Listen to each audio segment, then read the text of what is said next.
जय श्री कृष्ण दोस्तों, स्वागत है आपका हमारे चैनल में। संघर्ष है जिनके जीवन में आनंद वही बस पाता है, ऐसे भक्तों को खुद यह कृष्णा राह दिखाता है। क्यों भरोसा करते हो तुम गैरों पर, जबकि चलना है तुम्हें खुद के पैरों पर। दोस्तों, भरोसा रास्ते पे नहीं मंजिल दिखाने वाली पर रखना है, और मंजिल तक पहुंचाने के लिए हमारा हाथ साक्षात कृष्ण ने थामा है, तो हमें डर कैसा। दोस्तों, आज एक बार फिर से आपके लिए लेके आए हैं भगवान कृष्ण का एक नया अनमोल संदेश, जो आपको सुख की परिभाषा सिखा के जाएगा, और वैसे ही आपके जीवन में सुखों का आना भी शुरू हो जाएगा। इसीलिए आज का संदेश अंत तक जरूर सुनिएगा। आज का संदेश अगर आप सुनना चाहते हैं तो एक छोटा सा काम कीजिएगा। आपके सामने जो 3 नंबर दिखाई दे रहे हैं, उनमें से केवल एक नंबर आपको आपके लिए चुनना है, और आज का संदेश सुन के उसी प्रकार जीने की कोशिश भी करनी है। फिर देखिए आपकी ज़िंदगी में कैसा चमत्कार होने लगता है। तो दोस्तों, आपने आपके लिए एक नंबर चुन लिया है, ऐसी मैं आशा करती हूँ, और आज का संदेश भी सुनाती हूँ। तो जिन्होंने 9 नंबर चुना है, उनसे भगवान कृष्ण कहते हैं, अरे एक बार मेरे चरणों पर पड़े हुए फूलों ने गले के हार वाले फूलों से पूछा कि तुमने ऐसा कौन सा पुण्य किया जो तुम कृष्णा के हृदय तक पहुँच गए, और हमने ऐसा कौन सा पाप किया जो हम चरणों तक ही सीमित रह गए। तभी उन हार वाले फूलों ने कहा, अरे कृष्णा के हृदय तक पहुंचने के लिए हमें अपने कलेजे में सुई की नोक से गुजरना पड़ा, दर्द को और पीड़ा को सहना पड़ा, तब जाकर हम हृदय तक पहुंच सके। बिल्कुल उसी प्रकार मैं अपने भक्तों से कहना चाहता हूं कि ज़िंदगी तो मैंने सबको दी है, लेकिन हर कोई मेरे हृदय तक नहीं पहुंच सकता। हर एक भक्त मेरे लिए महत्वपूर्ण है, लेकिन वह कुछ ज़्यादा ही खास होते हैं जो मेरे हृदय के पास होते हैं, और हृदय तक वही पहुंच सकते हैं जो पीड़ा और दुख को सहकर मेरा नाम लेते हैं, मेरी भक्ति करते हैं।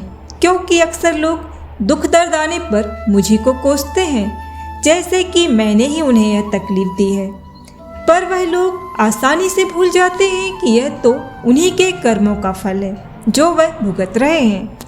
लेकिन कर्मों का हिसाब चुकता करते वक्त भी अगर कोई मेरा नाम जपता है, मेरी शरण में आने की कोशिश करता है, और दुख और दर्द को हंसकर सहने की कोशिश करता है, साथ ही हर वक्त हर घड़ी मेरा नाम जपता है, उसे तो मैं स्वयं जपता हूँ। मेरे चरणों पर माथा तो हर कोई टेकता है, लेकिन हृदय तक वही पहुँच पाता है जो दर्द को झेलने की और पीड़ा को सहने की हिम्मत रखता है।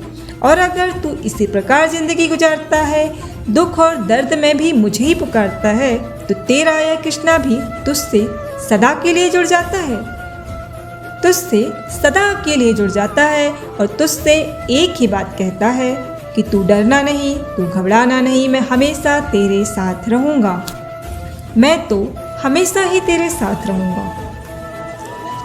दोस्तों, जिन्होंने अभी 3 नंबर चुना है, उनसे भगवान कृष्ण क्या कहते हैं यह जानते हैं। भगवान कृष्ण आपसे कहते हैं, अरे मुझे पता है कि तू अंदर से टूट चुका है, तुझे किसी पर अब भरोसा नहीं रहा, तुझे किसी से अब उम्मीद भी नहीं रही, और इस जहां में तुझे अपना कहने वाला ऐसा कोई नहीं रहा।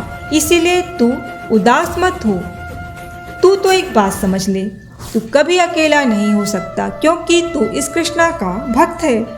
तेरे मुख पर अगर सदा ही कृष्णा का नाम है, तो इस दुनिया में तुझे कोई अकेला नहीं कर सकता। और अगर तू अंदर से टूट गया है, तो एक बात समझ ले, मैं टूटी हुई चीज़ों का इस्तेमाल बड़ी खूबसूरती से करता हूँ।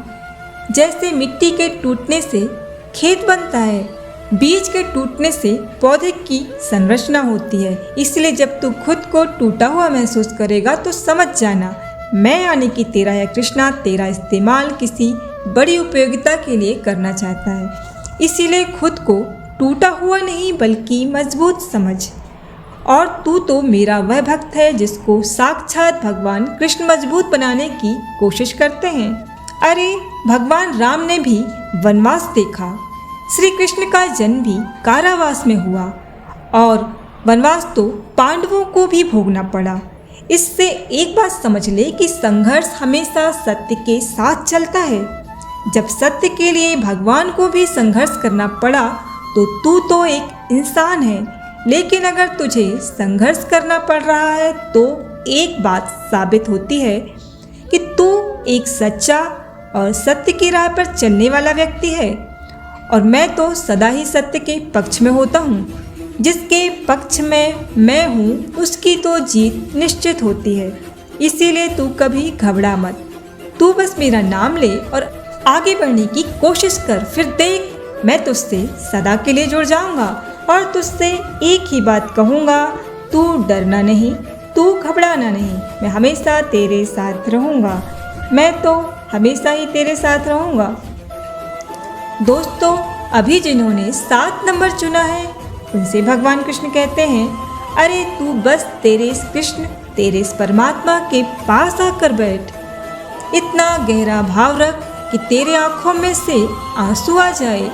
किसी प्रकार की कोई आकांक्षा या मांग मुझसे उस समय मत रख। मेरा तेरे साथ होना ही तेरे लिए एक आशीर्वाद है, और जिसके साथ मेरा आशीर्वाद होता है उन्हें कभी मुझसे कुछ मांगना नहीं पड़ता। उन्हें तो वह भी मिल जाता है जो उनके भाग्य में नहीं होता। और तेरी आंखों में से अगर आंसू आते हैं तो समझ ले कि मैं तेरे ही पास हूँ। अरे जैसे फूल के पास जाओ तो खुशबू अपने आप ही आने लगती है, वैसे ही जो मेरे पास आकर बैठता है, जो मेरी भक्ति करता है, उसके पास मैं अपने आप ही आ जाता हूँ। मेरा आशीर्वाद उसकी तरफ खिंचा चला जाता है और मैं सदा के लिए उसी का हो जाता हूँ। मैंने तेरे लिए सब कुछ पहले से ही तय किया है, तुझे मांगने की ज़रूरत नहीं पड़ेगी। लेकिन तेरा व्यवहार, तेरे कर्म तुझे यह मिलने नहीं देते। इसीलिए कर्मों पर ध्यान दे और साथ में मेरा नाम ले और मेरे शरण में आने की कोशिश कर। अरे गीता में बताए गए मेरे रास्ते पर तुझे चलना है और बस तेरा इतना ही कर्तव्य है, और तेरे कर्तव्य को उचित न्याय देना मेरा कर्तव्य है। इसीलिए जब भी तू दुविधा में फंसे, सही गलत का फैसला ना कर सके तो 2 मिनट ध्यान लगा के मेरा चिंतन कर ले, तब मैं तेरी सारी चिंता मिटा दूंगा और हर वक्त तेरे साथ रहूँगा। हर वक्त तेरे साथ रहूँगा और तुझसे एक ही बात कहूँगा, तू डरना नहीं, तू घबराना नहीं, मैं हमेशा तेरे साथ रहूँगा। तो दोस्तों, अगर आज का संदेश आपको अच्छा लगा हो तो हमें कमेंट करके ज़रूर बताइएगा और हमारे चैनल को सब्सक्राइब भी कर दीजिएगा। आपसे फिर होगी मुलाकात अगले संदेश के साथ। तब तक बोलते रहिए, जय श्री कृष्णा, जय श्री कृष्णा।